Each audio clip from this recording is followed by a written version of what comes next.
sauerkraut. I've gotten some pork chops here at the store, very cheap, $1.88 a pound, very nice. I'm just gonna line them in here. Line them in here.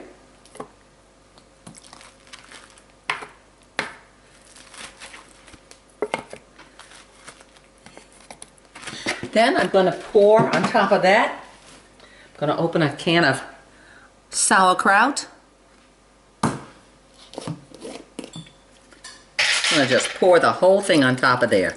The sauerkraut juice will make the pork chops tender. And that's it. I'm going to let this sit for probably, 3-4 hours. Just let it sit here and marinate. A little bit of water in the bottom of a pan, probably maybe a cup and a half. I'm going to cut up some broccoli. The pork chops are in the sauerkraut or in the oven. They've been in there at 400 degrees now for a half hour.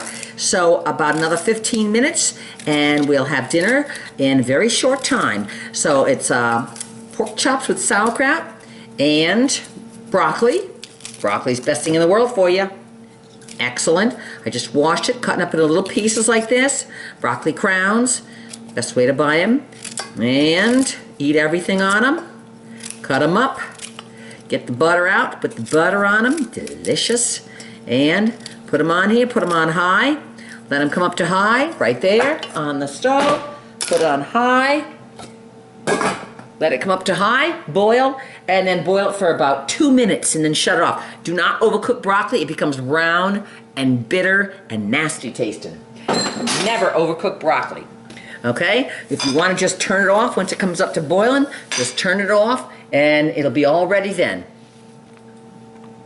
Okay, my broccoli just came up to boiling and it's been boiling 1 minute and that's just enough. You don't want to get it any brown. You want to take it off now while it's still green. And then I'm going to drain the water out of it because if I keep the water in it, it'll keep cooking.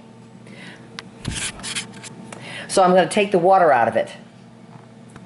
Okay, the pork chops just came out of the oven. They were in there for 45 minutes at 400 degrees. Probably could go 425, and with the sauerkraut on top. So got nice pork chops, sauerkraut, and broccoli. And that's a low carb, very low carb dinner.